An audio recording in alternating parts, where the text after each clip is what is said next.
Hello बच्चों। तो last class में हम लोगों ने जो कम्युनिकेशन चैप्टर है ये हमने शुरू किया था।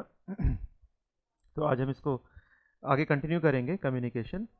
तो एक बार हम लोग रिवाइज कर लेते हैं कि लास्ट क्लास में हम लोगों ने क्या क्या देखा था। तो बच्चों सबसे पहले लास्ट क्लास में जो हमने किया था, एक तो हमने किया था कि कम्युनिकेशन की डेफिनेशन हम लोगों ने करी। कम्युनिकेशन की डेफिनेशन जो है, ये जो पैराग्राफ आपको गिवन है इसको मैंने दो पार्ट्स में आपको समझाया था।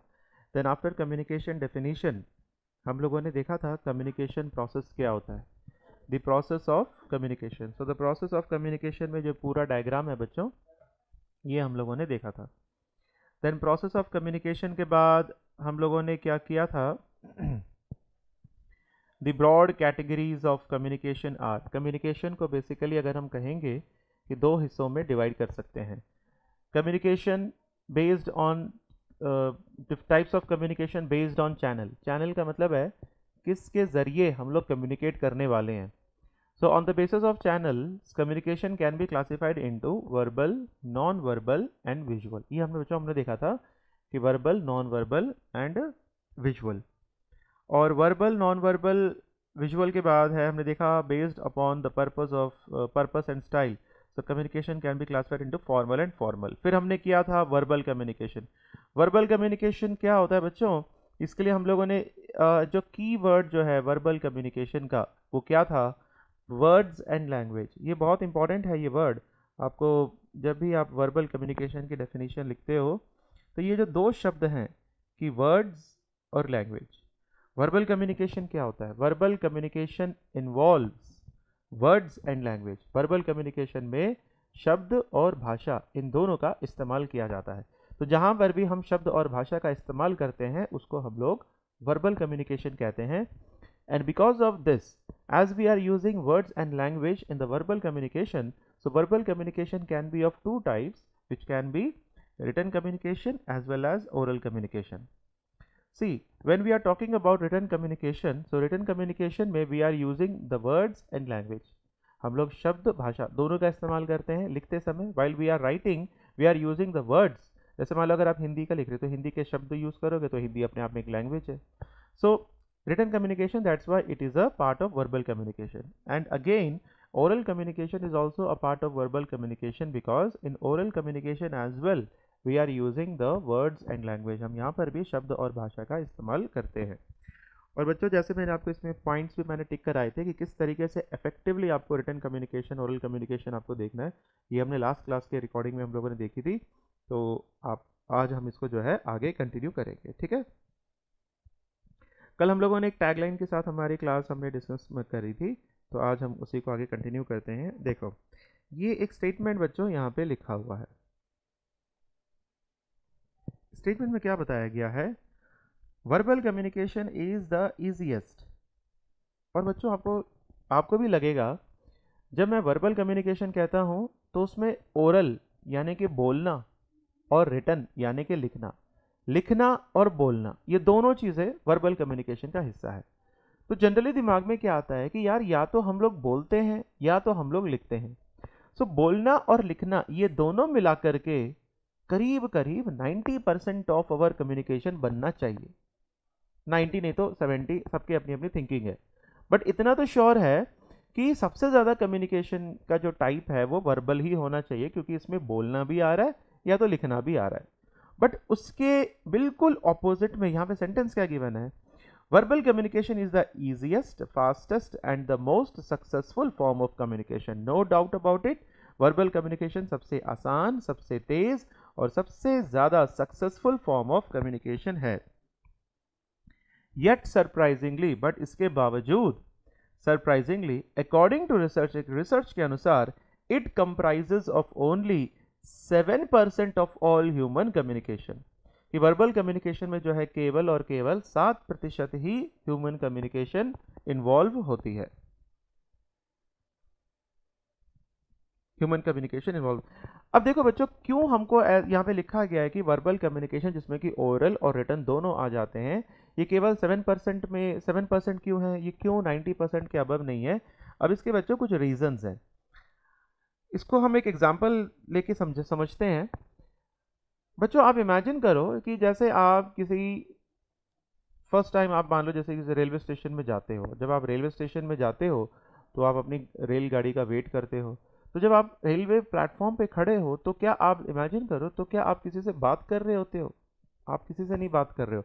आप क्या कर रहे होते हो? आसपास के लोगों को ऑब्जर्व कर रहे हो।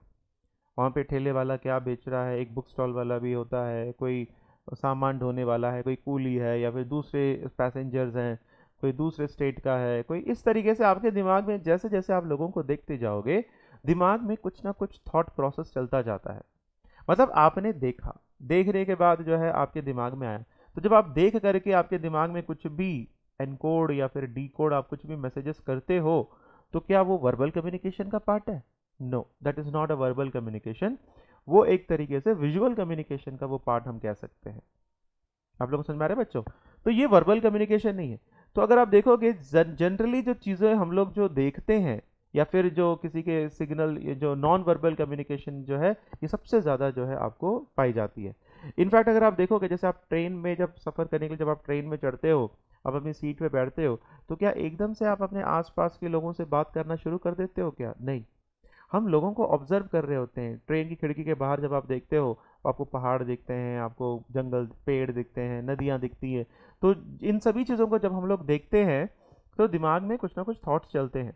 तो वो सभी क्या है बच्चों? वो सभी क्या है? हमारा नॉन वर्बल कम्युनिकेशन प्रोसेस में आ जाता है वो। क्योंकि वर्बल में ना तो हम बोल रहे हैं ना लिख रहे हैं। So all this constitute of a non verbal communication, इसलिए यहाँ पे बोला गया है verbal communication is the easiest, fastest and the most successful form of communication. Yet surprisingly, according to research, it comprises of only 7% of all human communication. मतलब इसमें केवल 7% ही communication है। बाकी अगर आप देखोगे 93% जो कम्युनिकेशन है बच्चों, ये बाकी नॉन वर्बल या विजुअल आ जाती है। बट ओनली 7% का जो कम्युनिकेशन है, ये हमारा जो है वर्बल कम्युनिकेशन का हिस्सा बन जाता है। सो आई थिंक क्लियर है इसमें क्या स्टेटमेंट लिखा है। ये स्टेटमेंट भी आपके लिए इंपॉर्टेंट है, तो जब भी आप वर्बल कम्युनिकेशन के बारे में लिखेंगे तो ये स्टेटमेंट को आप ज़रूर लिखना है। ओके बच्चों, तो अब हम लोग जो है आगे बढ़ते हैं। नेक्स्ट जो हमारा टॉपिक है वो है हमारा नॉन वर्बल कम्युनिकेशन। तो सबसे पहले हम नॉन वर्बल कम्युनिकेशन की डेफिनेशन को देखते हैं। Now see, non verbal communication. Non-verbal communication is the process of communicating by sending and receiving wordless messages. तो आप बच्चों इसको पॉइंट को अंडरलाइन कर लीजिए। There is a word wordless messages. So non-verbal communication क्या है? Non-verbal communication is the process of communicating by sending and receiving. Sending and receiving हम किसको कर रहे हैं? We are sending and we are receiving the wordless messages.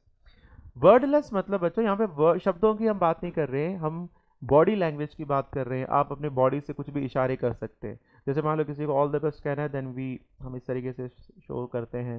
Then high के लिए इस तरीके से, बाय के लिए इस तरीके से, या फिर डिफरेंट आप अपने फेस के द्वारा भी कई प्रकार के एक्सप्रेशंस देते हो। तो ये जितना भी आप बॉडी से आप जो भी एक तरीके से मैसेज को कन्वे करने की कोशिश कर रहे हो, ये पूरा का पूरा जो है नॉन वर्बल कम्युनिकेशन का ही हिस्सा बन जाता है। तो बस ये 2 लाइन की ही इसकी डेफिनेशन है जो आपको याद करनी है। दोबारा देखते हैं क्या लिखा है। Non verbal communication is the process of communicating by sending end receiving wordless messages. यहाँ पे वर्डलेस मैसेजेस को हम सेंड करते हैं और हम रिसीव करते हैं। फिर आगे लिखा है these messages can aid verbal communication. अब एक तो बच्चों यहाँ तक आप इसको टिक करेंगे, ठीक है ना। मेरे ख्याल से आई थिंक ये 2 लाइन जो है आपके लिए सफिशिएंट है, ठीक है ना। बट एक लाइन और इसको हम लोग टिक कर लेते हैं। These messages can aid verbal communication, यहाँ तक। अब देखो बच्चों, ये लाइन इंपॉर्टेंट है। मैं आपको ये लाइन स्टार मार्क लगवा रहा हूँ because this line is very important. इसमें क्या लिखा है? दीज मैसेजेस कैन एड मतलब कैन हेल्प वर्बल कम्युनिकेशन। कौन से मैसेजेस की हम बात कर रहे हैं? नॉन वर्बल मैसेजेस की हम बात कर रहे हैं।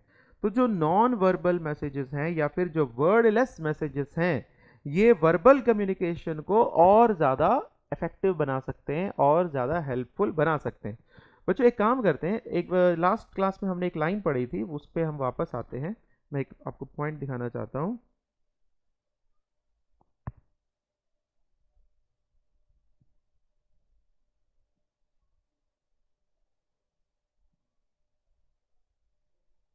ये पॉइंट है बच्चों, उसको देखो ध्यान से। ये हमने क्या लिखा हुआ है, even non-verbal communication, even non-verbal communications, even non-verbal communications such as body language and visual cues affect the quality of interaction among individuals or group। देखो इसमें क्या बताया गया, मतलब हम ओरल कम्युनिकेशन के बारे में बात कर रहे हैं, and oral communication is a part of verbal communication, that means we are talking about the verbal communication only. So even non verbal communication, मतलब नॉन वर्बल कम्युनिकेशन जैसे कि हमारा body language and visual cues. बच्चों visual cues का मतलब है आप body से जो भी साइंस वगैरह देते हो उसको हम लोग विजुअल क्यूज कहते हैं। Even non verbal communication such as body language and visual cues affect the quality of interaction among individuals और group। कहने का मतलब जब हम वर्बल कम्युनिकेशन करते हैं उस दौरान नॉन वर्बल कम्युनिकेशन जैसे कि हमारी बॉडी लैंग्वेज है वो और ज़्यादा हमारी कम्युनिकेशन क्वालिटी को इम्प्रूव करती है। लास्ट क्लास में अगर आपको याद है मैंने एग्जांपल दिया था कि अगर मान लो टीचर कुछ पढ़ा रहा है और मैं बच्चों से कहूं बच्चों आप सभी अपनी आंखें बंद करके मेरी बातों को सुनो, तो हो सकता है कि आप कंसंट्रेट ना कर पाओ, क्योंकि बच्चे केवल टीचर की आवाज ही नहीं टीचर के बॉडीली एक्सप्रेशंस को भी देखना चाहते हैं। जैसे मान लो मैं पढ़ा रहा हूँ, लास्ट बेंच में अगर कोई बच्चा बैठा है उसको मैं दिख नहीं रहा हूँ क्योंकि सामने एक और बच्चा बैठा हुआ है उसके, तो वो ऐसे साइड में होकर के भी टीचर को देखने की कोशिश करेगा। ऐसा वो क्यों कर रहा है, जबकि जो मैं बोल रहा हूँ उसको सब कुछ सुनाई दे रहा है, फिर भी वो साइड होकर के टीचर को देखने की क्यों कोशिश कर रहा है? वो इसलिए कोशिश कर रहा है क्योंकि केवल सुनने से काम नहीं चलेगा, आपका कंसंट्रेशन तभी हो सकता है आप सुनने के साथ साथ चीजों को देखना भी चाहते हो। यानी कि वर्बल कम्युनिकेशन को जो नॉन वर्बल के जो एलिमेंट्स हैं, I mean non verbal cues हैं, बॉडी लैंग्वेज हैं, वो और ज्यादा अच्छी तरीके से प्रभावित कर सकता है। इसलिए यहां पे लिखा है even non verbal communication such as body language and visual cues affect the quality of interaction among individuals और group। मतलब वर्बल कम्युनिकेशन के अंदर हम लोगों ने क्या बोला कि नॉन वर्बल कम्युनिकेशन जरूरी है, और जब मैं नॉन वर्बल कम्युनिकेशन पढ़ा रहा था तो हमने क्या बोला कि ये जो नॉन वर्बल कम्युनिकेशन है ये वर्बल कम्युनिकेशन को और भी ज्यादा प्रभावित कर सकता है। वापस अपने उसी पॉइंट पर आते हैं, ये पॉइंट हम लोगों ने लास्ट क्लास में पढ़ लिया था। यहां से क्या करना है बच्चों, एक तो यहां से लेकर के यहां तक, non verbal communication is the process of communicating by sending end receiving wordless messages. एक तो ये पॉइंट आप करेंगे, एंड दूसरा पॉइंट है these messages can aid means help, these messages can help verbal communication. और ये जो मैसेजेस हैं बच्चों ये वर्बल कम्युनिकेशन में हेल्प भी कर सकते हैं। ठीक है, तो ये दो पॉइंट्स हैं जो आपको लिखना है non verbal communication. Now next जो है नॉन वर्बल कम्युनिकेशन में बच्चों कई सारे टाइप्स होते हैं, तो उन टाइप्स को जो है हम लोग यहाँ पे पढ़ते हैं। पहले तो जस्ट हेडिंग हम लोग देख लेते हैं। पहला टाइप है फिजिकल नॉन वर्बल कम्युनिकेशन, दूसरा है पैरा लैंग्वेज, तीसरा है एस्थेटिक कम्युनिकेशन, चौथा है appearance, and the last one is symbols. तो बच्चों टोटल 5 है। पहला हमारा क्या है, फिजिकल कम्युनिकेशन यानी कि physical non verbal communication. The first one is physical non verbal communication, दूसरा क्या है पैरा लैंग्वेज, तीसरा क्या है एस्थेटिक कम्युनिकेशन, चौथा है अपीयरेंस, और आखिरी है बच्चों हमारा सिंबल्स। सो क्लियर है? तो चलो अब वन बाय वन हम इन सभी को देखते हैं। ठीक है, तो सबसे पहले हम बात करते हैं फिजिकल नॉन वर्बल कम्युनिकेशन। देखो बच्चों फिजिकल नॉन वर्बल कम्युनिकेशन का ये मतलब होता है कि आप अपने बॉडी के द्वारा, शरीर के द्वारा, बॉडी के साइंस के द्वारा, इशारों के द्वारा किसी भी तरीके से अगर आप कम्युनिकेट कर पाते हो उसी को हम लोग कहते हैं physical non verbal communication. Okay, अब आप इसको पढ़ के देखते हैं। Physical non verbal communication and, ध्यान से पढ़ना बच्चों, एन इंडिविजुअल्स बॉडी लैंग्वेज, एक इंडिविजुअल की, an individuals body language that is facial expressions, एक व्यक्ति की, एक इंडिविजुअल की बॉडी लैंग्वेज जिसमें कि उसके फेशियल एक्सप्रेशंस आते हैं। स्टांस, यानी स्टांस का मतलब क्या होता है बच्चों, stance means the way you stand, जिस तरीके से आप खड़े होते हो। एक एग्जांपल ले लेते हैं, जैसे मान लो फॉर एग्जांपल आपके 3-4 दोस्त हैं, वो ग्रुप में बातें कर रहे हैं, तो आप भी उस ग्रुप में जाते हो और दोस्तों के साथ ऐसे झुक करके उनकी बातें ध्यान से सुनते हो। इसका क्या मतलब है? आप जिस तरीके से खड़े हुए हो, this shows that you are interested in that group communication and also that you are agree with those viewpoints. आप एक तो उनकी बातचीत में इंटरेस्टेड भी हैं और आप उनके विचारों से सहमत भी हैं, अगर आप उनके पास जाकर के झुक के खड़े होते हो तो। अगर मान लो आपके दोस्त बात कर रहे हैं, आप दूर जाकर के हाथ ऐसे जोड़ करके दूर खड़े हो जाते हो, तो इसका मतलब क्या है? आप एरोगेंट हो। पहली बात तो ये है कि वी कैन इंटरप्रेट दैट कि आप सामने वाले की बातों से सहमत नहीं हो, सामने वाला जो भी बात आपसे कह रहा है, you are not agreeing with that, ठीक है ना? And also you are aggressively opposing those view points, आप अपने डिफेंसिव में हो, आप उनको डिफेंस कर रहे हो कि भाई आप जो भी बोल रहे हो मैं उससे सहमत नहीं हूं। तो इस तरीके से बच्चों कि आप किस तरीके से खड़े होते हो, stance, STANC, stance means the way you stand. So an individuals body language, एक व्यक्ति की बॉडी लैंग्वेज में क्या क्या आता है? पहली चीज क्या आती है? आपके फेशियल एक्सप्रेशन।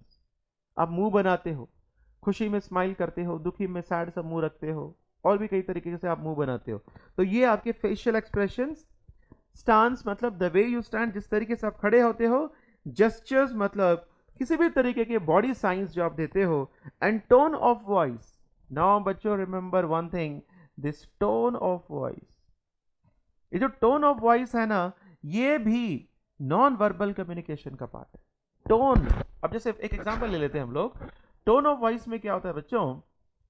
जैसे मान लो क्लास में बच्चे बात कर रहे हैं और मैंने एक बच्चे से बोला कि बेटा देखो बात नहीं करो, क्लास को डिस्टर्ब हो रहा है, बट वो मेरी बात नहीं सुनता है, वो दोबारा बात करने लगता है। बट अगर मैंने वही गुस्से से बोला कि बातें मत करो, इस तरीके से अगर मैं उसको गुस्से से कहता हूं, तो हो सकता है कि ये बात उसको समझ में आ जाए। कहने का मतलब पहले जो वर्ड्स और जो लैंग्वेज मैंने बोली थी, वही वर्ड्स और वही लैंग्वेज मैंने दोबारा बोला, बट पहले बोलने पर उसको असर नहीं हुआ, दोबारा जब मैंने बोला उसको असर हुआ। क्यों? क्योंकि मेरे टोन ऑफ वॉइस की वजह से, मेरे जो वॉइस की जो पिच है उसकी वजह से उसको असर हुआ। जब मैंने जोर से बोला तो उसको लगा नहीं यार टीचर तो सीरियस है ना, तो उसको लगा कि टीचर की बात माननी चाहिए। तो इस तरीके से हम लोग कह सकते हैं एन इंडिविजुअल्स बॉडी लैंग्वेज। तो बॉडी लैंग्वेज में क्या आता है? An individuals body language that is facial expressions, stance, gestures, tone of voice, even touch, आप किस तरीके से छूते हो, touch, and other physical signals constitute this type of communication. तो आप इसको दोबारा देखते हैं।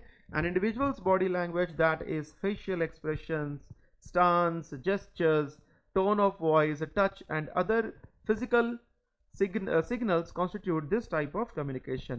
एक एग्जाम्पल भी दे रखा है बच्चों। For example leaning forward, that means अगर आप झुक करके खड़े होते हो, लीनिंग फॉरवर्ड में मीन फ्रेंडलीनेस, इससे आपके फ्रेंडलीनेस की झलक मिलती है, आपका दोस्ताना व्यवहार दिखता है कि अगर आप झुक करके सामने वाले के पास खड़े होते हो तो। फॉर एग्जाम्पल लीनिंग फॉरवर्ड में mean friendliness, acceptance, acceptance means you are agree with the other person views points, and interest while crossing, कैसे? बिल्कुल हाथ क्रॉस करके, while crossing arms can be interpreted as antagonistic or defensive posture. Antagonistic का मतलब होता है बच्चों extremely ऑपोजिव, आप किसी चीज को बिल्कुल अपोज करना, उसके खिलाफ जाना। तो बेटर आप ये वर्ड ना लिखो, आप सिंपल सा डिफेंसिव पोस्चर भी आप लिख सकते हो। So an individuals body language that is facial expressions, stance, gestures, tone of voice, touch and other physical signals constitute this type of communication. For example, leaning forward may mean friendliness, acceptance and interest, while crossing arms can be interpreted as a defensive posture. तो बच्चों बस इसमें इतना ही लिखना है physical non verbal communication में। नीचे इन्होंने एक और पैराग्राफ लिखा है, बट आपको मैंने बताया कि बुक में जितने भी पॉइंट्स लिखे सारे पॉइंट्स आपको करने की जरूरत नहीं है, ठीक है ना। तो दिस आई थिंक 4 जो पॉइंट्स हैं आपकी, या जो 4 लाइन जो हमने यहाँ पे पढ़ा है, so this much is sufficient. Okay, बाकी आप इसको रीड कर सकते हो, इस पैराग्राफ में रीड करने में कोई हर्ज नहीं है, आप रीड करो। अगर आपको पॉइंट्स याद भी हैं तो डेफिनेटली आप एग्जाम्स में भी लिख सकते हो, बट मेरे हिसाब से जो है अगर आप ये 4 लाइनें कर लेते हो, so that is more than sufficient for you. Okay, तो इसी के साथ हमारा ये पहला जो हमारा फिजिकल नॉन वर्बल बैरियर है ये हमने देख लिया।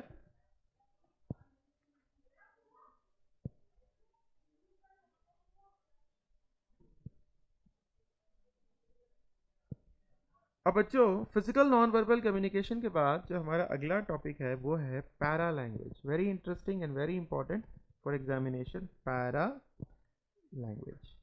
नाउ बच्चों अब हम समझते हैं कि ये पैरा लैंग्वेज होता क्या है। पैरा लैंग्वेज अगर आप इसको थोड़ा सा समझते हैं, पैरा लैंग्वेज इज लाइक कि आप अगर किसी को ताना मारते हो, that is called para language. ताना मारना एक तरीके से क्या हो जाता है, पैरा लैंग्वेज हो जाता है। कैसे, इसको हम समझते हैं।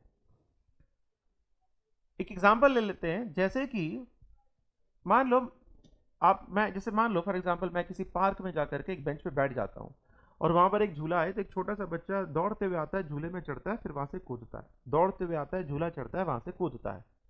और मैं उसको जा करके समझाता हूँ कि बेटा ऐसे तेजी से नहीं दौड़ना है, गिर जाओगे तो चोट लग जाएगी। वो मेरी बात नहीं मानता, वो फिर से ऐसे दौड़ता है, कूदता है और फाइनली उसको चोट लग जाती है। और जब उसको चोट लग जाती है तो मैं थोड़ा सरकास्म वेस में उसको बोलता हूँ, बहुत अच्छा हुआ, और दौड़ो और दौड़ो।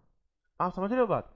जब वो गिरने के बाद मैं उसको बोलता हूँ बहुत अच्छा हुआ, बहुत अच्छा, ऐसे बोलते हैं ना बिल्कुल ताना में, अच्छा बहुत बढ़िया हुआ, चलो बेटा और दौड़ो, इस तरीके से। तो ये जो है ये पैरा लैंग्वेज कहलाता है बच्चों। आप लोग समझ में आ रहे हैं इसको पैरा लैंग्वेज क्यों करें। देखो जब आप कहोगे कि सर जब आप किसी पर्टिकुलर चीज को बोल रहे हो उसको हम पैरा लैंग्वेज यानी कि उसको हम नॉन वर्बल कम्युनिकेशन में क्यों रखते हैं, उसको हम लोग वर्बल कम्युनिकेशन में रखना चाहिए, यानी कि वो ओरल कम्युनिकेशन में आना चाहिए। बट बच्चों ऐसा नहीं है, पैरा लैंग्वेज को आप नॉन वर्बल कम्युनिकेशन का ही हिस्सा मान के चलोगे। इसका रीजन ये है, पैरा लैंग्वेज में जो बातें बोली जाती हैं या फिर जो बातें लिखी जाती हैं उनका एग्जैक्ट वही मीनिंग नहीं होता है। पैरा लैंग्वेज में आप जो बोलते हो उसका बिल्कुल अलग मीनिंग होता है। पैरा लैंग्वेज में आप एक तरीके से मान लो आप किसी को ताना मार रहे हो, और ताना मारते समय तो जो व्यक्ति जो बात बोल रहा होता है ना, तो उसका वो मतलब नहीं होता है। ताना जब भी आप मारते हो जो बोल रहे हो वो तो होता नहीं है, और दूसरा क्या होता है कि आपकी थोड़ी सी टोन भी जो है उसमें थोड़ा सा चेंजेस आ जाते हैं। हम एक काम करते हैं, इसका एक और एग्जाम्पल ले लेते हैं। For example there is a classroom, उस क्लासरूम में एग्जामिनेशन हो रहा है, बच्चे अपना एग्जाम दे रहे हैं। आगे एक इन्विजिलेटर बैठा है और पीछे एक इन्विजिलेटर और बैठा हुआ है जो इस चीज को ध्यान में रख रहा है कि कोई बच्चे चीटिंग ना करे। अब दो बच्चे जो हैं वो चीटिंग कर रहे हैं, मेरी नोटिस में आ गए, तो मैंने बोला बेटा देखो अगर दोबारा अगर आप चीटिंग करते हुए पकड़े गए तो मैं आपको क्लास के बाहर कर दूंगा, आप एग्जाम नहीं दे पाओगे। ठीक है, तो वो सारी लाते हैं, फिर वापस वो क्या कर रहे होते हैं, दोबारा वो चीटिंग कर रहे होते हैं, बट पीछे जो इन्विजिलेटर है वो आकर के उनके थप्पड़ लगा देता है। तो इतने में मैं कहता हूं और करो चीटिंग, और करो, बहुत बढ़िया हुआ, और करो चीटिंग, इस तरीके से अगर मैं कहता हूं तो क्या इसका ये मतलब है कि मैं एक्चुअल में उन बच्चों को चीटिंग के लिए एंकरेज कर रहा हूं मैं, या फिर मैं चाहता हूं कि वो चीटिंग करें? नहीं, ऐसा बिल्कुल भी नहीं है।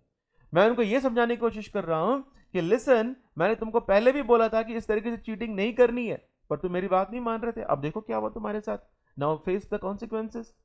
ठीक है ना। तो इस तरीके से ये पैरा लैंग्वेज होता है। पैरा लैंग्वेज में आप एग्जैक्टली जिन बातों को बोलते हो उसका वही मीनिंग जो है वो नहीं होता है। अब हम इसको पढ़ के देखते हैं। अब कैसे पढ़ना है इसको आप मेरे हिसाब से ध्यान से देखो। पहले तो ये वाला बॉक्स लिखेंगे, द वे यू से समथिंग, जिस तरीके से आप कुछ कहते हो, द वे यू से something reveal the intent of the message. जिस तरीके से आप कुछ कहना चाहते हो उसका जो ओरिजिनल जो मीनिंग है, ठीक है ना, द वे यू से something reveal the intent of the message, जिस तरीके से आप बात को कह रहे हो वो उसका असली मीनिंग को बताता है। फिर यहां पे क्या लिखा है, more than the actual words used, और जो शब्द आपने इस्तेमाल करे हैं उनसे कई अधिक जो है वो बताता है जिस तरीके से आपने बोला है। तो पैरा लैंग्वेज में देखो पहला पॉइंट क्या बोला, द वे यू से समथिंग, जिस तरीके से बोला। एग्जांपल ले लेते हैं, वही बच्चा चीटिंग कर रहा है, बहुत अच्छा हो बेटा, और करो चीटिंग, और करो। जब इस प्रकार की टोन का मैं इस्तेमाल करता हूं तो ये पैरा लैंग्वेज कहता है। द वे यू से समथिंग, जिस तरीके से मैंने बात को बोली है वो रिवील करता है the intent of the message को, वो मैसेज के इंटेंट को, उसके उद्देश्य को बताता है। More than the actual words used, और जो शब्द मैंने इस्तेमाल करे उनसे कई गुना वो जो है मुझे इंफॉर्मेशन देता है। सो पैरा लैंग्वेज बच्चों एक तरीके से ताना मारना होता है। और इसको क्या हम लोग ओरल कम्युनिकेशन में रख सकते हैं? नहीं, इसको हम ओरल कम्युनिकेशन में नहीं रख सकते। इसका रीजन ये है कि हम जो भी बोल रहे हैं उसका एग्जैक्ट मीनिंग वो तो होता ही नहीं है, उसका बिल्कुल उल्टा मीनिंग होता है। तो इसलिए हम इसको जो है ओरल कम्युनिकेशन या फिर वर्बल कम्युनिकेशन का पार्ट इसको हम लोग नहीं बना सकते। सो पैरा लैंग्वेज जो है बच्चों हमारा नॉन वर्बल कम्युनिकेशन का ही हिस्सा है। और जब हम लोग पैरा लैंग्वेज की बात करते हैं तो इसमें कुछ इंपॉर्टेंट पॉइंट्स हैं। जब भी आप पैरा लैंग्वेज की बात करते हो तो आपके टॉयज में, आपके जो वॉइस में कुछ चेंज हो जाता है। क्या चेंज होता है? दी वॉइस क्वालिटी, आपकी वॉइस क्वालिटी चेंज होती है। इंटोनेशन, इंटोनेशन का मतलब क्या होता है बच्चों? The rise and fall in the pitch of the voice. आपकी जो पिच है, कभी आप ज्यादा जोर से बोलते हो, कभी धीरे बोलते हो, उसको हम बोलते हैं the voice quality, intonation, pitch, then tone. इसमें काफी सारी चीजें बता रखी हैं, बट आपको सब कुछ लिखने की जरूरत है। आप क्या क्या जितना मैं टिक करा रहा हूं आप लिखो। The voice quality, intonation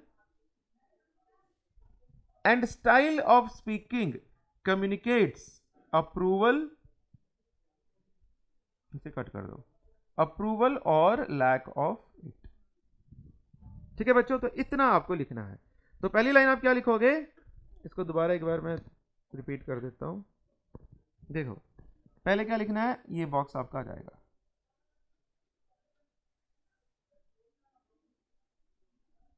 the way you से समथिंग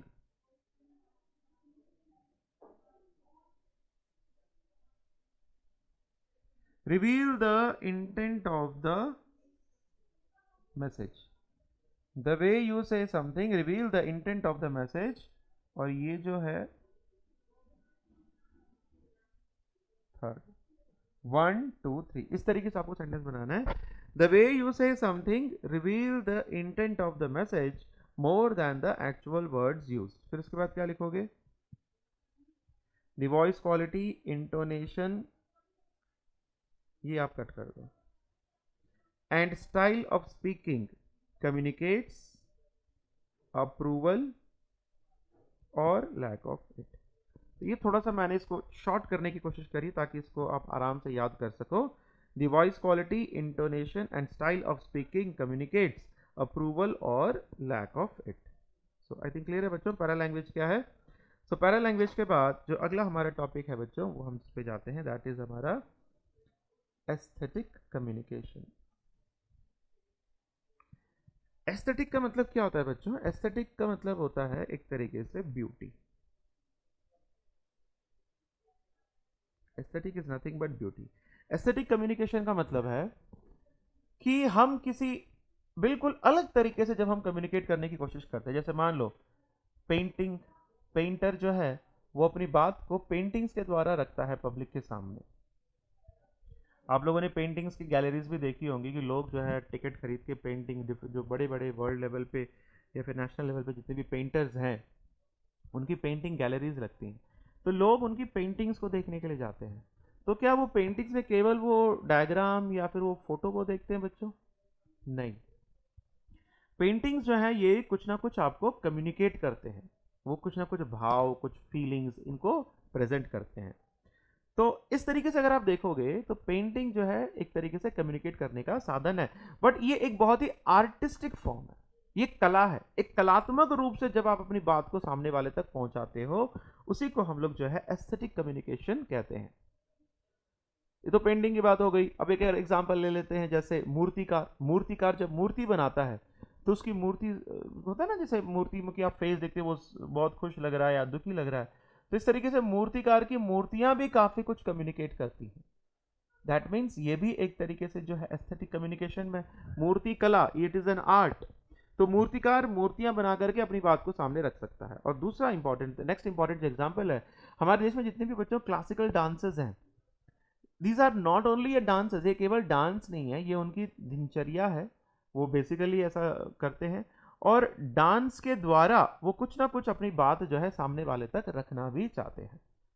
ठीक है, तो इसको हम कहते हैं एस्थेटिक कम्युनिकेशन। एक बार आप इसको रीड करके देखो। Aesthetic communication, art forms such as dancing, painting, sculptor, music. देखो ये सारे आर्ट फॉर्म्स हैं। डांसिंग आपका आर्ट फॉर्म है, पेंटिंग आपका आर्ट फॉर्म है, स्कल्पटर आपका आर्ट फॉर्म है और म्यूजिक आपका आर्ट फॉर्म है। So art forms such as dancing, painting, sculptor, music are also means of communication. तो ये सभी जो है बच्चों कम्युनिकेशन के मीन्स हैं। They distinctly convey the ideas and thoughts of the artist. क्या मतलब है? वो आर्टिस्ट के आइडियाज को और थॉट्स को जो है बिल्कुल अलग रूप से, डिस्टिंक्ट वे में जो है, अलग तरीके से, एक बिल्कुल ही डिफरेंट तरीके से जो है वो सामने रखती है। आपको समझ में आ गया होगा। जैसे मान लो एक पेंटर अपनी पेंटिंग करता है, तो पेंटिंग से वो अपनी भावनाओं को व्यक्त करता है। एक स्कल्पटर जब अपने स्कल्पचर्स बनाता है, मूर्तिकार जब मूर्तियां बनाता है, तो वो भी पेंटिंग्स के द्वारा अपनी बात को सामने जो है, सॉरी पेंटिंग कह रहा हूँ, मूर्तियों को बना करके वो अपनी बात को जो है सामने रखना चाहता है। और इसी तरीके से म्यूजिक हो गया, ठीक है। दोबारा देखो, art forms such as dancing, painting, sculpture, music are also means of communication. They distinctly underline this word. Distinctly मतलब बिल्कुल अनोखे तरीके से, अलग तरीके से। They distinctly convey the ideas and thoughts of the artist। ठीक है बच्चों, तो ये हो गया हमारा एस्थेटिक कम्युनिकेशन, भी हमने कर लिया।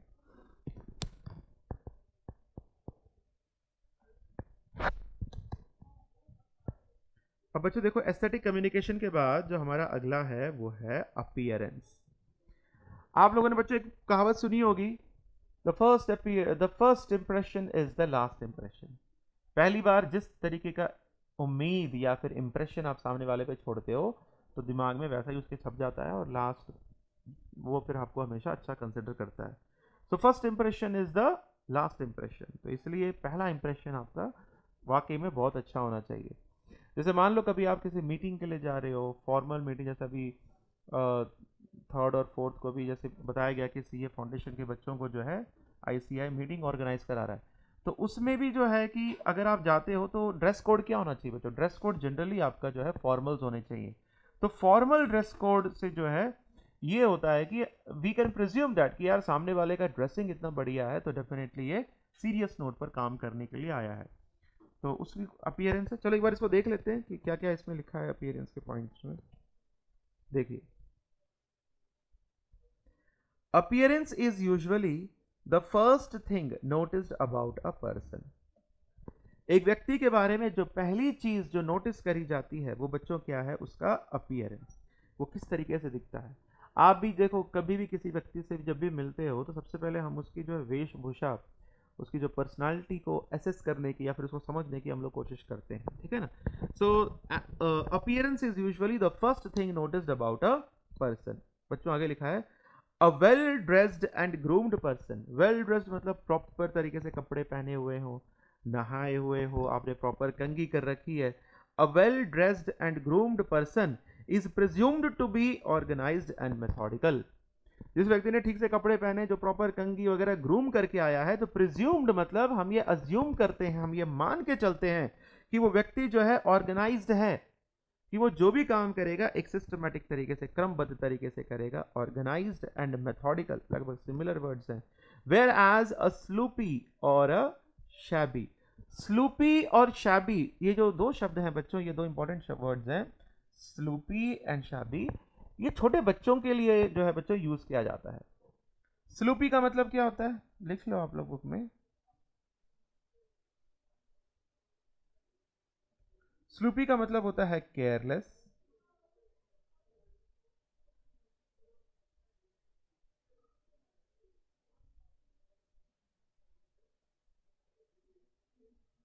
शैबी का मतलब होता है poor condition.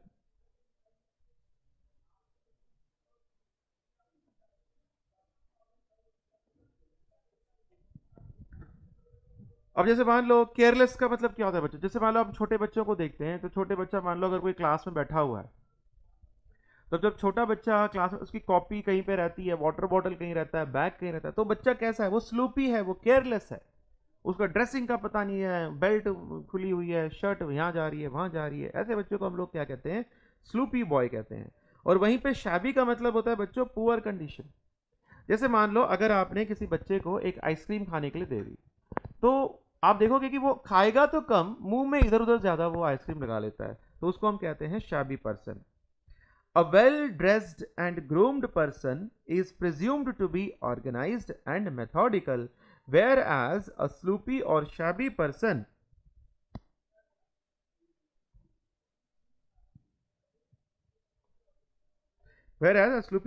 shabby person fails to make a favorable impression. मतलब जिस प्रकार का पॉजिटिव इम्प्रेशन हम बनाना चाहते हैं पर वो इम्प्रेशन जो है वो नहीं बना पाते हैं।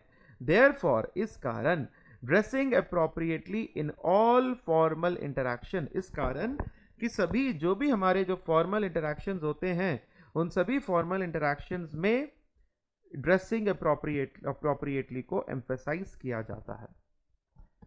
एक एग्जांपल ले लेते हैं बच्चों इसका, ड्रेस सेंस का या फिर अपीयरेंस का। अब जैसे मान लो एक पुलिस का या फिर एक मिलिट्री का उसके रिक्रूटमेंट के लिए कोई इंटरव्यू चल रहा है, और इंटरव्यू में मान लो एक कैंडिडेट जाता है, एक बच्चा जाता है। अब देखो उसकी वेशभूषा कैसी है। उसने मान लो बिल्कुल एक ऐसी टी शर्ट पहनी है जिसमें मान लो उसमें कई सारे स्लोगन्स लिखे हुए हैं, और हेयर स्टाइल उसने अपना ड्रैगन जैसा बना रखा है, फटी जीन्स पहन रखी है, यहाँ वहाँ उसने बालियाँ लगा रखी हैं। तो जब इस प्रकार का व्यक्ति जब इंटरव्यू देने जाता है तो सामने जो इंटरव्यूअर है उसके दिमाग में बच्चों क्या एक मैसेज जाता है कि यार this particular person is not at all fit for this particular post, इसको तो फैशन या फिर किसी और डिजाइनिंग जगह पे जाना चाहिए, ये डिफेंस में क्या करने आया है। तो मतलब हम सामने वाले के ड्रेसिंग सेंस को देख करके, उसके अपीयरेंस को देख करके एक थॉट प्रोसेस, एक व्यू जो है बच्चों हम लोग बनाते हैं, ठीक है ना। तो इसलिए बोला जाता है कि जब भी आप कोई फॉर्मल इंटरैक्शंस में जाते हो तो ड्रेसिंग जो है आपकी प्रॉपरली होनी चाहिए, ठीक है। तो बस इसमें इतना ही होना चाहिए बच्चों। एक पॉइंट इसमें भी आप ऐड कर सकते हो, the dress code in office is generally formal. Formal में क्या होता है, it constitutes formal suit, trousers, plain white or light coloured shirts and leather shoes. तो ये बच्चों हमारा, जैसे आपने सुना है ना फॉर्मल ड्रेस में आना है या इनफॉर्मल ड्रेस में आना है, तो फॉर्मल ड्रेस क्या होता है, इसमें हमारे फॉर्मल शर्ट्स आते हैं, ट्राउजर्स यानी कि जो हम पैंट पहनते हैं, प्लेन वाइट या फिर light coloured shirts and leather shoes जो है बच्चों इसमें आती है। तो I think this much is sufficient, ठीक है ना। और अगर आप आगे भी पढ़ना चाहते हैं आप इसको रीड कर सकते हैं, इसमें कोई हर्ज नहीं है, बट मेरे ख्याल से अगर आप इतना लिख लेते हो इस टॉपिक में काफ़ी है। आगे भी देख लेते हैं। ब्राइट कलर्स मतलब बहुत ही चमकीले colours, jeans, T shirts specially with slogans and other informal wear are frowned upon, मतलब उनको जो है अलाउड नहीं किया जाता है। For women formal two piece trouser and skirt sets or formal ethnic wear like saris is permissible. तो बच्चों आप आई थिंक यहाँ तक सफिशिएंट है, इससे ज़्यादा आपको करने की ज़रूरत नहीं है। अब जो आता है हमारा लास्ट जो हमारा इसमें पार्ट है दैट इज सिंबल्स। बच्चों एक बात बताओ, अगर आप कहीं पे जा रहे हो और आपने दूर कहीं पर ओम का निशान देखा है, बिल्कुल टॉप पे ओम का निशान, तो दिमाग में क्या आएगा कि वहां पर जो है एक मंदिर है, तो it is a religious symbol. Om आ गया तो मंदिर है, अगर क्रॉस का निशान बना है तो वहां पे एक चर्च है। समझ में आ रहा है ना बच्चों, क्रॉस का निशान बन गया तो चर्च है। और भी हम लोग एग्जांपल्स दे सकते हैं, अगर मान लो तो मतलब कहीं पे भी चांद बनता है ना तो वो मॉस्क, इस तरीके से, ठीक है ना। तो symbols such as religious symbols. Status भी बच्चों सिंबल्स होते हैं। स्टेटस सिंबल्स क्या होता है, इफ आई से व्हाइट हाउस, व्हाइट हाउस मतलब दिमाग में क्या आता है बच्चों कि व्हाइट हाउस जो है अमेरिकन प्रेसिडेंट का घर है। अशोका रोड कह देता हूँ कि भाई दिल्ली में जो है प्राइम मिनिस्टर का निवास स्थल यहीं पे है। बट अगर मैं जनपथ वर्ड लेता हूं तो मतलब ये हमारे देश के प्रेसिडेंट का निवास स्थान है। तो इस प्रकार से स्टेटस सिंबल्स भी होते हैं। और एक और होता है बच्चों ईगो, ईगो बिल्डिंग सिंबल्स। आपको अपने पे गर्व है, जैसे मान लो, जैसे मैंने देखा कि जयपुर की सड़कों पे जो बाइक्स वगैरह जाती हैं उनके पीछे गुर्जर, जाट, राजपूत, इस तरीके से मतलब नंबर प्लेट के नीचे ये सारी चीजें भी लिखी जाती हैं। तो क्या जरूरत है कि आप अपने बारे में मेंशन कर रहे हो, मैं ये राजपूत है, ये गुर्जर है, क्यों? Because you are proud of it. आपको, आप उस पर्टिकुलर कम्युनिटी से हो, उसके लिए आपको प्राउड फील होता है।